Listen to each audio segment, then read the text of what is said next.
Alrighty, so thank you so much, everybody, for joining us for this CalSEED informational webinar. I am Grace Manley from the WET Center, and today I am joined with some of the CalSEED team and some of the other partners. So Joy, thank you for joining us, and if you want to kind of take it off and have some introductions from your side. Yeah, thank you so much. And thank you for hosting this informational webinar. We are a small but mighty team based in the Bay Area, and we're trying to bring this opportunity to people all over California. So it's really helpful to partner with organizations like the WET Center that help us reach more potential applicants. So thank you for that. And thank you, everybody, for joining us today. We're glad you could come and learn about this opportunity. I'm joined by Sneha Ayuri from the Green Lining Institute. She'll be helping me present some of this information. And I'm also joined by our communications manager, Lindsay Rourke with CalSEED.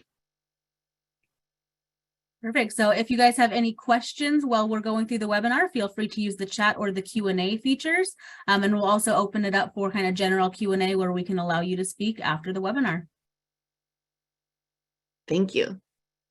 Okay, so jumping right in, today we're going to cover a quick overview of the CalSEED program and what the entrepreneurship journey looks like in CalSEED. We'll talk about the eligibility criteria and what the application process looks like, and then we'll dive into what the review criteria looks like and how applications are going to be evaluated, and then we'll go through some important dates before we open it up for Q&A.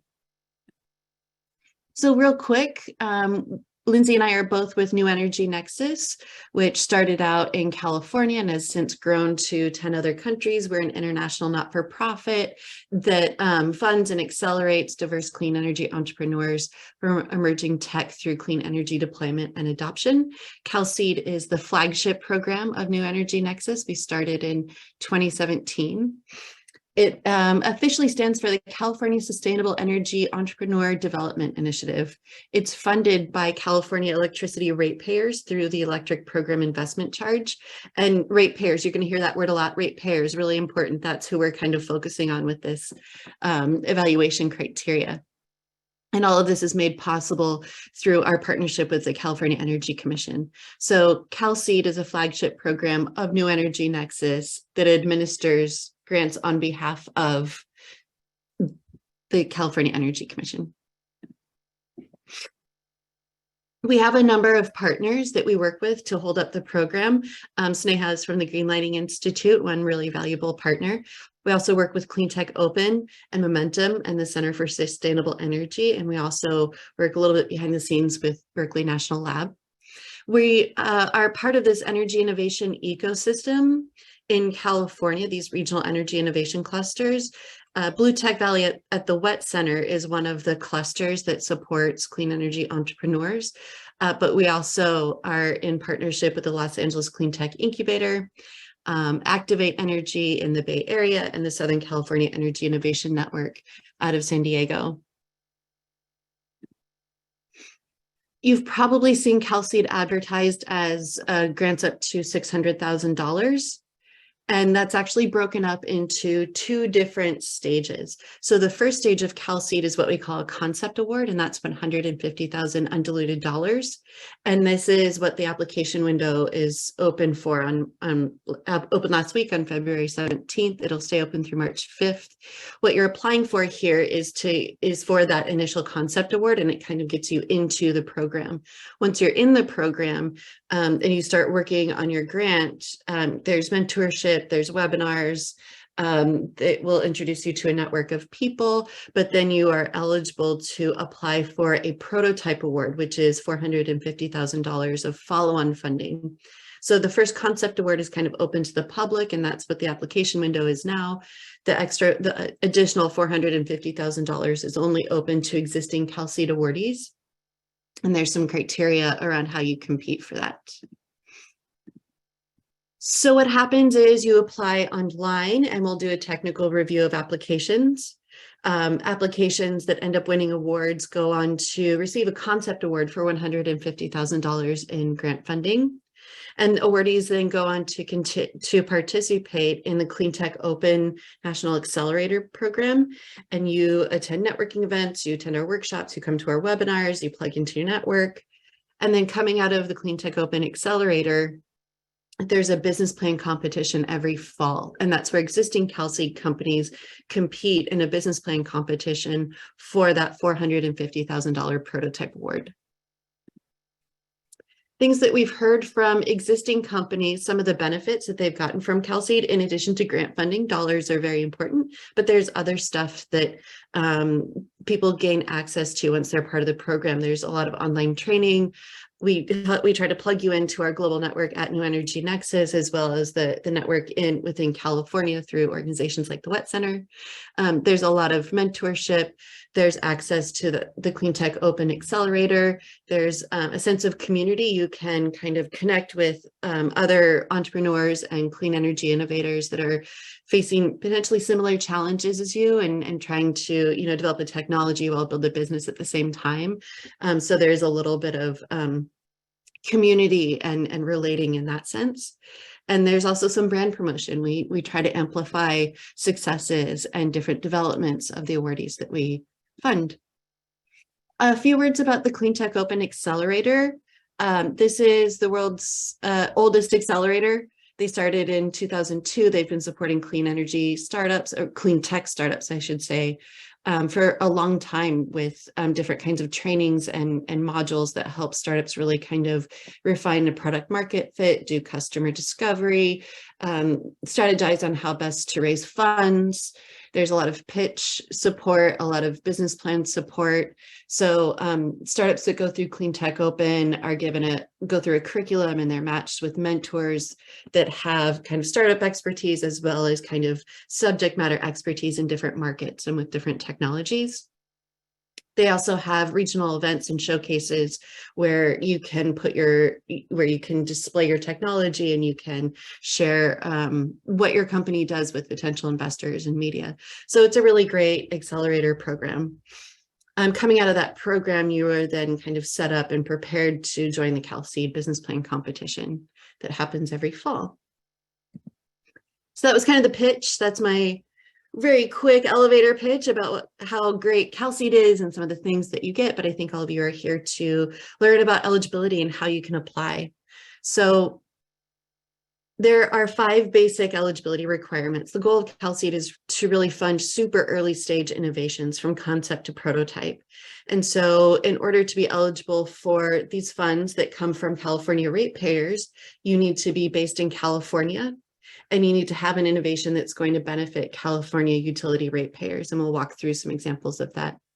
You also need to be under a $1 million private funding cap. The goal of these grant dollars is really to bridge that clean tech valley of death for innovations that might not have access to larger private funding. CalSEED is really intended to kind of de-risk your technology so that you're more appealing to some of the larger funders that want to see technologies that have been proven out a little bit more. You have to have an innovation within one of the eligible technology areas. We have a long list of the kinds of technologies that we are funding this year, and I'll go through that. And then also you need to be at a technical readiness level of 2, 3, or 4. This is based on the Department of Energy's definitions of technical readiness level, and we have some examples of what that looks like also. So we encourage applications from individuals and teams and businesses, as well as not-for-profit organizations. If you are an established company with a greater than $1 million in private funding, where you have revenue, you're probably too late stage for CalSEED, and I'll go through that a little bit more. I think one point I'd like to stress here with who can apply is if you are associated with a university, that $1 million private funding cap is attached to the organization that you're affiliated with. And so, or universities have more than $1 million of funding. And so we don't accept applications from universities. If you are a researcher at a university, we encourage you to apply to CalSEED as an individual or as part of a team. And that way you'll be able to get through the eligibility criteria where we can look at your technology. There's a long list of technologies that we're looking to fund this year. I made this deliberately really small type, small font, so you can't read it. I'm not going to read it myself, but I will direct you to the calseed.fund website, and you can go and study this list and see if your technology falls within one of these areas. broadly speaking, we're looking for technologies in energy storage, DER integration and load flexibility, transportation electrification. You see a lot of grant programs around that these days, but we're also looking for technologies within building decarbonization and industrial decarbonization. If you go to the CalSEED.fund website and you click the Apply tab, scroll about halfway down, you'll see this list of technology areas in a legible font. So on your own, I encourage you to go and take a look at the website and see if you fit within one of those technologies. If you think your technology is even kind of on the margins or adjacent to something that's on this list, I encourage you to apply anyway. In the application, you'll see there's a drop-down list where you can select which technology area your innovation falls in, but then there's going to be a text box where you can describe in your own words what your technology is and what it does. And when the panel reviews applications, they'll read every word of your application. So they'll be looking at what your innovation is in addition to kind of the boxes that you check to see if you're eligible. So even if you think you're kind of adjacent to one of these technology areas, this initial application takes less than an hour to fill out. I encourage you to apply and see what happens. While I'm directing you to the CalSEED website, to the apply page, I also want to point out that under the green box number 2, there's an application manual. There's a link in there to an application manual that goes through a lot of the detail that we're walking through in this presentation and a lot of other kind of little tips and tricks throughout that can help you have a successful application. So I highly recommend that you look at the application manual for information about the application, but also information about some of the eligibility criteria that Sneha is going to walk through and I'm going to talk about a little bit as well. So we fund 3 types of innovations. Hardware is a very broad category. It's physical components, tools, machinery, equipment. Examples can include manufacturing equipment, sensors, components, transmission and distribution infrastructure improvements, general equipment. If you have a TRL, technical readiness level 2 to 4 for hardware, that means that you've done some analytical studies, you have some modeling, you have a proof of concept, some basic functionality validated in a lab. You don't need to have a prototype to be eligible for CalSEED. So we're looking for really super early stage companies. A lot of hardware companies use these funds to start to build out their prototype or iterate some of the functionality on existing prototypes. So again, really early stage. We do fund software innovations, and it's a much more narrow definition of the kinds of technologies that we fund. And we're really looking for state-of-the-art digital technologies that are based on advanced data science. So we're looking for machine learning and AI, really. And examples can include smart learning from data or real-time modeling, algorithms for grid reliability and control, demand response or distribution energy solutions, or sophisticated analytical tools for assessing climate-related risks to the electric system. There's a number of CalSEED companies that kind of fit in that category. To have a TRL 2 to 4 in software, it means that you're maybe an alpha version, you have some preliminary requirements defined or some basic principles coded, but you need additional funds to kind of get you to that next level to where you can have a more functional software package. We also fund integrated solutions, which is a combination of hardware and software. It's kind of like software that makes hardware smart. So it's combining these 2 definitions. So any sort of physical components that interact with a digital technology that's based on advanced machine learning, advanced data science, or AI. And examples can include solutions which leverage software and hardware to increase efficiency and resilience of the grid or solve community access issues. And having a TRL 2 to 4 as an integrated solution, it means that you have some preliminary mapping or combining of different components. There's been some very minimal integration of the components. You're doing some early testing on how they all operate together, or you've identified which components you need. If you have an integrated solution and you are applying there, you'll see in the application, there's a section for, please describe the stage of development that your innovation is at. In that text box, it's good to kind of highlight what all the components of your solution are, and then specify very clearly which component you want to work on in CalSEED. If maybe your hardware is your hardware works and you just need to figure out the software component, we want to know kind of what stage. So they're at different stages of development. We want to know which stage of development the part of the innovation is that you want to test. So on the other end, we talked about what's early stage, but I want to kind of lay out the other boundary here with identifying what is too late stage. So if your technology works smoothly, if it's beyond a pilot scale prototype, if it's currently being manufactured, or if it's certified or commercialized, you're probably too late stage for CalSEED. There are other sources of grant funding for later stage technologies. It's just not CalSEED.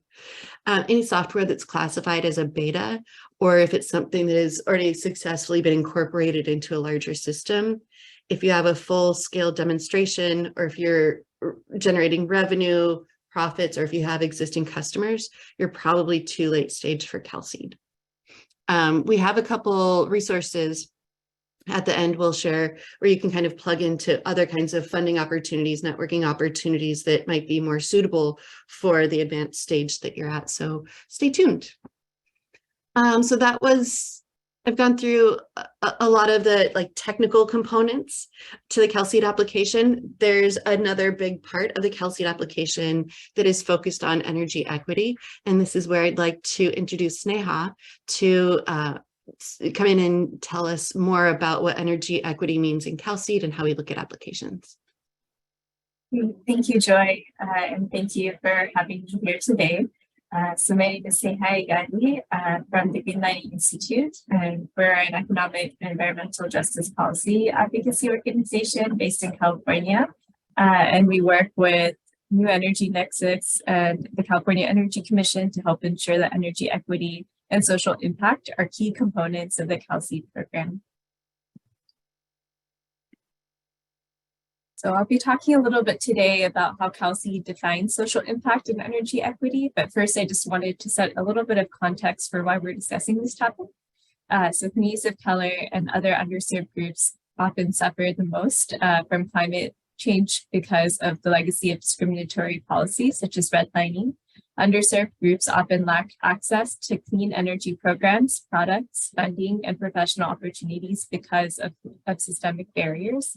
And many low-income communities spend a larger portion of their income on energy because of current and historic policy design and implementation, as well as exclusionary business models. And we see the CalSEED program as one way to start to address some of these disparities by both creating economic opportunities and by incubating those technological solutions that will increase access to the benefits of clean energy for communities that have historically and currently have faced barriers because of policy and business decisions. Next slide, please. So today I'll be going over two different concepts, social impact and energy equity. So the first concept is social impact, which is defined as the economic and environmental benefits of transitioning to clean energy. To be selected for a CalSEED award, applicants must be able to identify how, when scaled, the proposed technology will positively benefit all California electricity ratepayers. Some of these categories, which are also all available in the application manual and website, are to expand the use of renewable energy, to build a safe and resilient energy system, advance electric technologies for businesses, buildings, and transportation, enable a more decentralized electricity grid, improve the affordability, health, and comfort of California's communities, and support California's local economies and businesses. So next, I'll go over another important concept in the program, which is energy equity. And it's important to note that energy equity is related, but also distinct from social impact that I just mentioned. The social impact refers to the general benefits to all ratepayers, whereas energy equity focuses on the benefits towards communities that are most impacted by climate change and energy burdens. So in this case, when I'm talking about equity, I'm talking about the fair and just distribution of societal benefits and burdens. And it's only through equity, which is the recognition that different communities are starting from different places based on historical factors, can we begin to achieve generally equal access? So more specifically for CalSEED, CalSEED defines energy equity as prioritizing technological solutions that provide affordable access to energy, greater economic opportunities, and enhanced resilience to California's disadvantaged and low-income communities. And disadvantaged communities are identified using the CalEnviroscreen, which is a mapping tool that helps identify California communities that are most affected by pollution and poor socioeconomic conditions. The CalSEED program is committed to building energy equity into the foundation of how grant awardees can conceive their clean energy ideas, design their products, and run their companies. And it really provides training and guidance to awardees on how to set and achieve goals to advance energy equity through their technological innovation and also their business practices. Next slide. So now that we've gone over the definitions of social impact and energy equity, I'll go a little bit more high level into how this shows up in the design of the CalSEED program. So at a high level, the CalSEED program uses the equity in, equity out approach. So by equity in, we're trying to actively seek diverse innovators across California to fully participate in the development and implementation of clean energy solutions. And this includes having inclusive outreach to many different geographies and from many different backgrounds and encouraging them to apply. Next is an impartial selection process. We also have a social impact and energy equity award selection criteria. And also we're seeking to find balanced award distribution throughout the state. And for equity out, we look at the program outcomes. So how can we develop innovations through the program that really can improve the environmental, health, and economic conditions in disadvantaged communities when scaled? And also looking at some of the business practices of integrating diversity, equity, inclusion, best practices, and encouraging early on relationship building. Next slide, please. So as you prepare your application in mind, really keep in mind that energy equity and technological innovations are not at odds with each other, but are both really essential to be selected for CalSEED. And to emphasize this, in order to get a high score, a technological solution must be feasible and also clearly advance energy equity and social impact in order to be selected.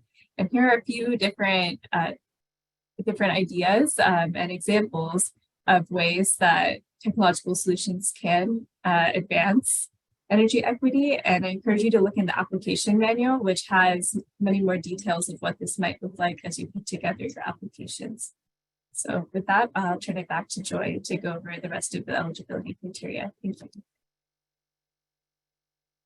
Thank you, Sneha. I really can't emphasize that enough, how it's really both of these things, technological feasibility, as well as the identifying who's going to benefit, who's going to use your technology, how they're going to benefit, what social impact it's going to bring, and if there's any deliberate intention to develop your technology with low-income disadvantaged communities in mind.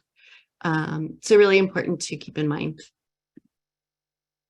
So how does this work? I'm seeing some questions come up, a quick blurb about your technology to see if you're eligible. We're not in this webinar, we're not really going to assess eligibility right now.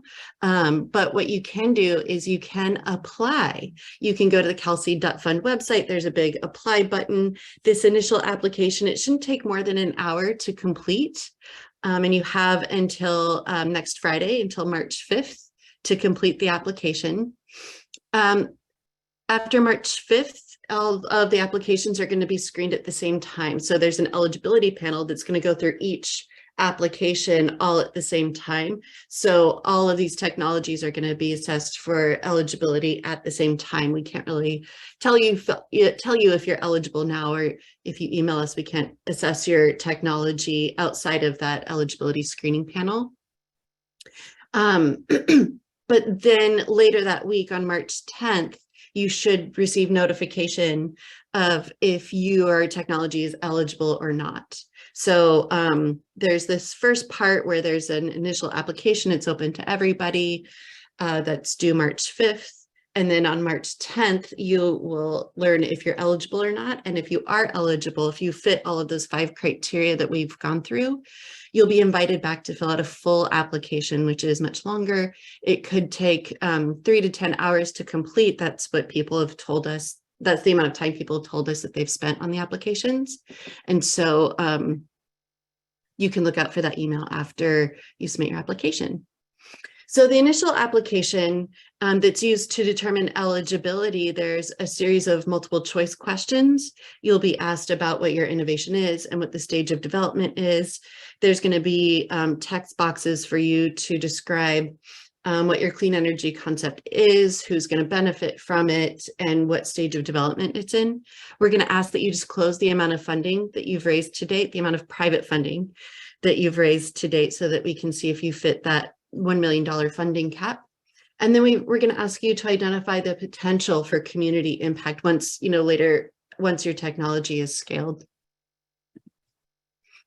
Applications that meet all of those 5 criteria are going to be invited back to fill out a full application. It's much longer, it's more involved, and it's going to ask you for additional information about your clean energy concept, like what specific scientific or engineering principle are you trying to tackle? What does the market look like? What are some obstacles that you might be facing? We're going to ask for you to describe in more detail what potential benefits would come from scaling your technology. And this is where you can really dig into social impact and really kind of describe in your own words what energy equity outcomes could come from scaling your clean energy technology. We're going to ask that you propose a scope of work for $150,000 over 12 months. That's the average amount of time that CalSEED projects last. Some are shorter, some are longer. It kind of depends on where you're at and what you want to do with the funds. But in general, when you're putting together the scope of work, kind of keep 12 months in mind. That's a good kind of round number to keep in mind as you're proposing tasks. And then we're going to ask for information about your team and your entity and your organization. So there's a lot more information in the application manual and on the CalSEED Apply website. Really encourage you to go there and take a look at that as you're filling out the application. But right now, what I'm going to do is I'm going to go through what we tell the judges to look for when they're scoring your applications. So full applications, the longer application, is scored by a review committee of experts in accelerators and incubators, people from government agencies, not-for-profits, and think tanks. We have energy experts from venture capital foundations, national labs, energy engineering firms, and legal firms that all come and they score applications. There's 3 main criteria that applications are scored for, and each of these 3 criteria are weighed equally in the final score. So we do an average of scores across an innovation criteria. So we're looking at the technological merits of the innovation. A third of the score is based on social impact and the potential for energy equity that can come out of your technology as it's scaled. And we're also going to look at the team and the team that you have and the approach that you're going to take to the project. Within the innovation criteria, these are the questions that we give to judges. This is what we tell judges to consider as they're reading your application. So as they read your answers to our questions, they're going to be looking for the problem that your innovation addresses. They're going to see if you can articulate the obstacles that stand in the way of solving this problem and how your innovation will ultimately solve the problem. They're going to see if you understand some key commercial challenges, and they're going to assess if your innovation has the potential to create greater reliability, lower costs, reduce emissions, or increase safety. And this comes back to ratepayers, right? Are the ratepayers of California going to benefit from this innovation? They're also going to see if there are unique technical features of your innovation that could advance energy equity. And this is where you can score high points. If there's a clear line of sight to some equitable outcome that comes from scaling your technology, you want to be able to very clearly articulate that. And they're going to be evaluating if your proposed solution is innovative. The people who are going to be scoring your application for social impact and energy equity, They're going to be looking to see, again, if there are unique technical features of your innovation that will advance energy equity. They're going to evaluate how the innovation will benefit California electricity ratepayers in general and have social impact, but then they're also going to look at to what extent the innovation is going to increase access to clean energy technologies within disadvantaged or low-income communities, and to what extent the innovation is going to reduce air pollution in low-income disadvantaged communities, and to what extent your innovation will be able to create economic opportunities like job creation and contracting, supplier diversity, and economic development in low-income disadvantaged communities.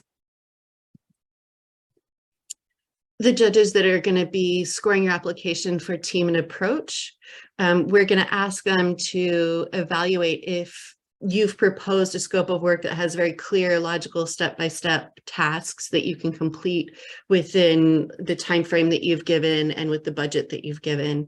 And they're going to be looking at your team to see if your team has qualities and experience that can achieve the scope of work that you have proposed. They're going to evaluate if your team have the skills necessary to drive further product development and why your team would have continued success after CalSEED. The real emphasis here, however, is based on the scope of work that you provide. Do you have a team ready to do the scope of work that you want to do with CalSEED funds? So last section, important dates. The application window opened on February 17th, and you have until March 5th to complete that initial application. And that's a shorter application. It shouldn't take you more than an hour to complete. And then starting on March 6th, or March 10th, you should receive a notification if you're eligible or not. But between March 6th and March 10th, we'll be doing an eligibility review. We'll send out notifications. And if your application is eligible, you'll be asked to fill out a full application, which is much longer, can take 3 to 10 hours to complete. And that window to complete that, it lasts from March 10th through March 26th. So you have a couple of weeks and a few weekends in there to complete a full application. In April, we're going to invite the review committee to come in and score applications. And then this is always the big caveat. We let people know that they've won CalSEED awards after they've been approved at a California Energy Commission business meeting.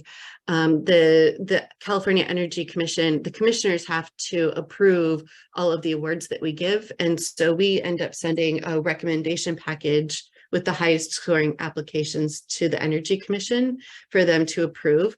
And CalSEED is one small kind of part of all of the business of the California Energy Commission. Sometimes things come up that kind of bump us from the agenda. So I don't have a solid timeline for when you could receive potentially notification on your application. So we're kind of saying late summer. We're hoping to have final decisions made by the late summer. Some best practices before we close up.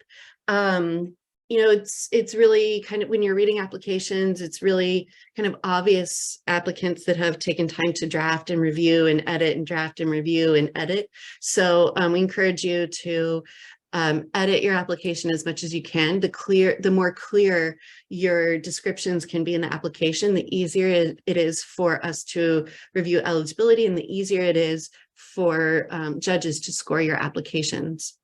At the bottom of the screen, of the application screen, you'll see a save button, big green save button. Hit that save button frequently.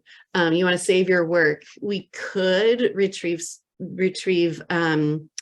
work that is lost, but it's really challenging. So just in the interest of keeping our timeline going, we ask that you save your work frequently. In the application, you're going to see like a little eye bubble with information, and you'll see prompts in italic examples. Follow those prompts, follow the information. We put those there for a reason. They're all very deliberate guidance for you to have a successful application. We ask that you read the terms and conditions. This is we do have a lot of flow down terms from government contracts. And so you can find the terms and conditions on the CalSEED website. And it's just good to familiarize yourself with what is in those terms and conditions associated with each of the CalSEED contracts. And finally, at the end of the application, you'll see a series of check boxes that, you know, it's along the lines of everything here is truthful, I guarantee that all the IP I've presented is mine. You know, there's a series of check boxes asking you to acknowledge some kind of legal certifications.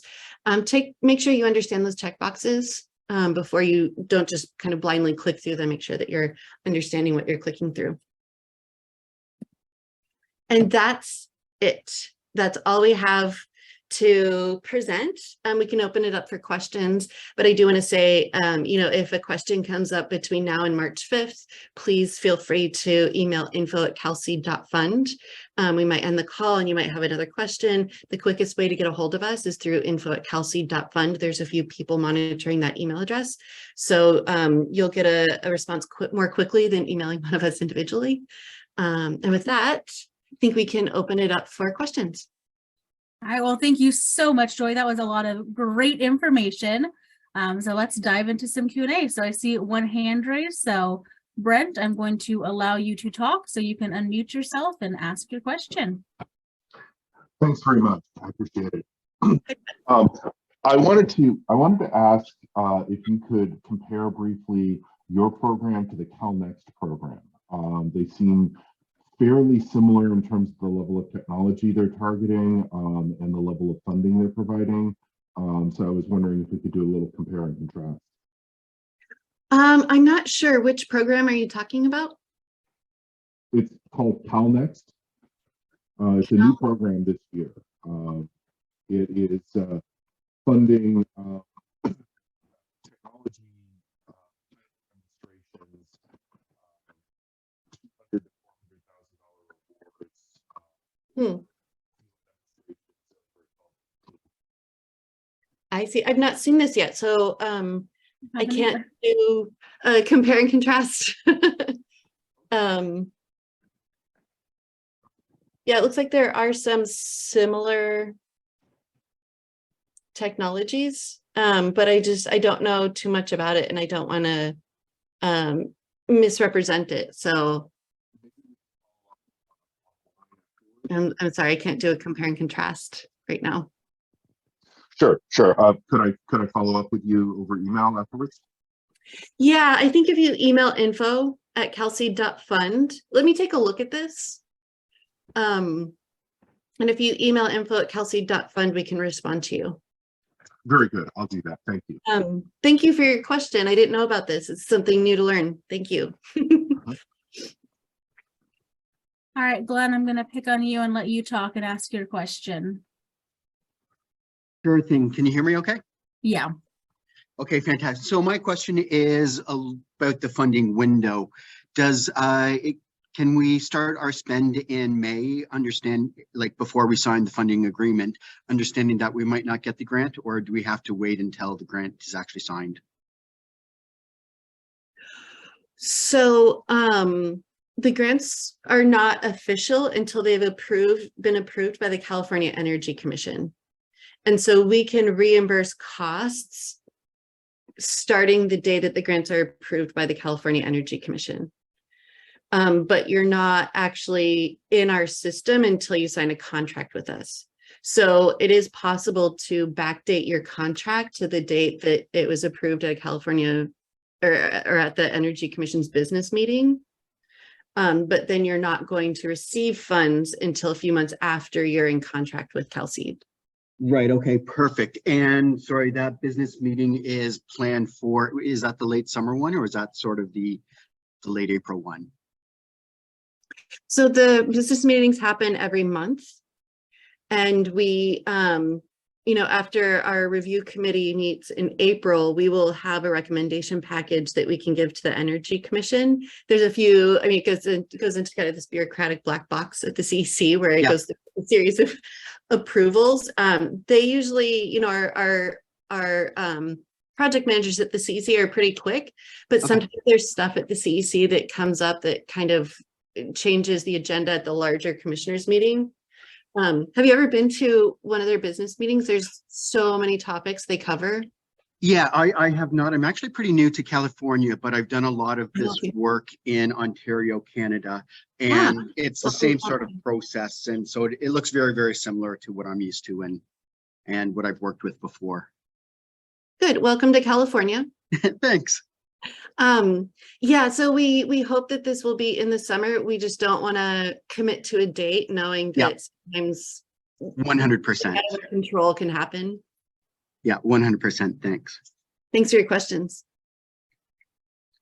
All right, so if there's any other questions, feel free to raise your hand and I can allow you to talk or just chat them in.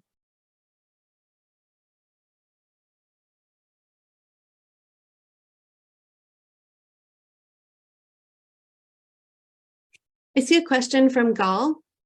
Am I saying that name correctly? I'm 100% disabled American veteran on a federal level. As far as the market, can I do business with you? First, thank you for your service. I think, we don't ask for any identifying information in the application question, in any of the application questions. And so your disabled veteran status is not going to be considered as part of the application. It's really based on the technology that you have proposed and the potential for, energy equity outcomes and social impact that can come from scaling your technology. That said, anybody who's based in California can apply. So there's nothing kind of restricting you from applying. So if you meet the 5 eligibility criteria, then you will be invited to fill out a full application where we can score and evaluate your technology. I hope that answers your question. All right. Brent, go ahead and unmute. Okay, thank you again. Sorry to keep the one with all the questions here, but I wanted to dig into the located in California criteria a little bit.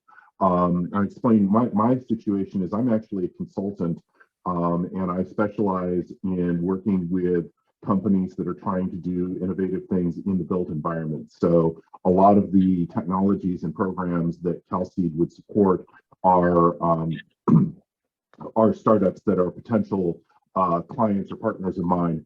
And I'm based in California, but I work with a lot of companies that are based around the United States. And I was wondering if it was reasonable to apply for CalSEED funding on the basis of I'm partnering with and I'm working with and acting as a liaison for this startup that has this technology. They want to do a pilot test or some other development work, which would be then performed in California, even though the company is not itself based in California. But I'm a California-based company, and I'd be kind of applying in partnership with them. So I wasn't sure if that was even a possibility or how you see that sort of thing. Yeah, and this comes up a few times, and there are some existing CalSEED companies that kind of have a similar kind of mismatch location situation, not exactly the same, but it is something that we've encountered. It's important that in the application, what we're going to do is we're going to look at the company headquarters and we're going to look at the project location. And what's really important for us as administrators of these funds is that the funds that we give to you are used in California. And so we're going to look at the project location on your application and make sure that's in California. We just in terms of kind of getting the grant done and working on invoicing and milestones and all of that, it is better to have a California representative as kind of a main point of contact for the CalSEED project. It just works out easier that way. And we do ask, you don't have to be incorporated in California when you apply, but by the time, if you go through the eligibility screening and you score high enough and you're recommended for a CalSEED award, before you get into a CalSEED contract, we do ask that you're at least registered to do business in the state of California with the California Secretary of State. So you don't have to be incorporated here, but you need some sort of registration that shows that you can do business in California. Great, thank you.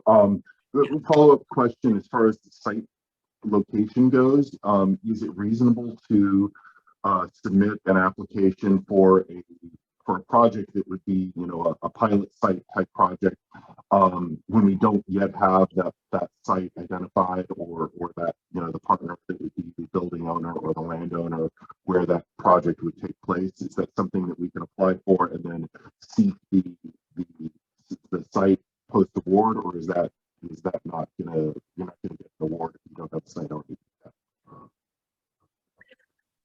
You know, it is possible to change locations between your application and actually getting the award. But in terms of the eligibility screening, we do need a California location for the eligibility criteria. Okay. So when you fill out the application, there's a project location that needs to be somewhere in California. But it's totally understandable if the actual work that you do is not at that location, because life happens. Could you clarify that last comment? The work that you do is not saying that you might you might wind up doing the work at a different site also in California. Correct. Okay, thank you. Yeah, so we're not going to hold you to the location that you put in your application as long as you're still in California. Thank you. Yep. All Thank right. you. Questions. Glenn, did you have another question? Glenn, you're muted on here. A. There you go. There we go. Perfect. Thanks. Yeah, so thanks actually for the clarification about the location, because I had some questions for that. And then I came up with some more questions related to the IP. So I assume that the applications themselves will be confidential, so we can go into some detail describing our technology for the application process. The applications are not entirely confidential. This is an application for state funding, and so government funding is potentially open to public records requests or Freedom of Information Act. Okay. And so there's this kind of fine line that you have to balance being a startup, and you have to do this with like VCs and everybody else anyway, but you want to be able to tell a compelling story and create a really kind of influential case for why you should receive funding without giving away any of your secret sauce. And that's a challenge I think a lot of startups really kind of struggle with. Okay, yeah. We don't publish anything. We don't make everything freely available. We do summarize information and send it to the California Energy Commission. And from there, there's a small risk that someone could FOIA the application. Information. Right. Right. And then I guess the other thing is, once the project gets approved, we would love to sort of talk about it and generate like public relations, try to get into newspapers and social media and all the rest of that. Do you guys have a requirement where any public communication we have to vet through you guys? Or can we sort of go through a strategy of this is what we want to disclose and this is the type of information we want to present? We welcome any advertising and promoting, and Lindsay Rourke, our communications manager, is online, and we're more than happy to share and amplify any promotion that you do. In the very beginning of the award, there's a time restriction on when you can talk about it publicly. Right. And we're in communication about that kind of every step of the process. So there is that small window, but after that, you don't need to vet anything through us. Okay. We do that you share with us so we can help promote. Oh, fantastic. And generally that promotion window would start at signing, or is there kind of like a month or two after signing? It would start after the business meeting. Oh, after the business meeting. Okay, fantastic. Okay, awesome. Thanks. Thank you. And then one question from the Q&A. So does the paid in capital by the founder count towards the 1 million? Yes, that does count as private funding. Thank you for that. That's a helpful clarification. Thank you for that. And there's some language around that in the application manual. So take a closer look at that as well to get a little more, there's just more details in there.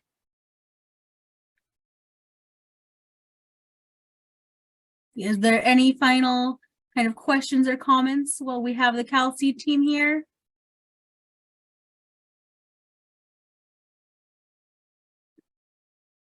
Thank you for your questions.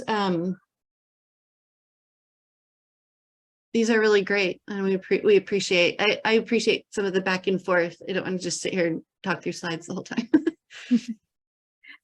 Well, perfect. Well, thank you so much, Joy, and everyone else from CalSEED, Lindsay and Sneha. I'm sorry if I butchered that. But thank you everybody for joining us. The info at CalSEED is still up here, so if you do have any questions, definitely reach out to them. But we hope that you apply, and yeah, thank you guys again for joining, and thank you for taking the time to share a lot of really great information with everyone. Thank you, Grace, for hosting us. And if you have a minute, we encourage you to sign up for our mailing list from New Energy Nexus and join our Slack community. There's also the Empower Innovation Network that the California Energy Commission has put together. It's kind of a one-stop shop for clean energy startups. So take a look at that and consider putting together a profile. And thank you, Sneha, for joining us today. It's always great to have you. And thank you, everybody, for attending.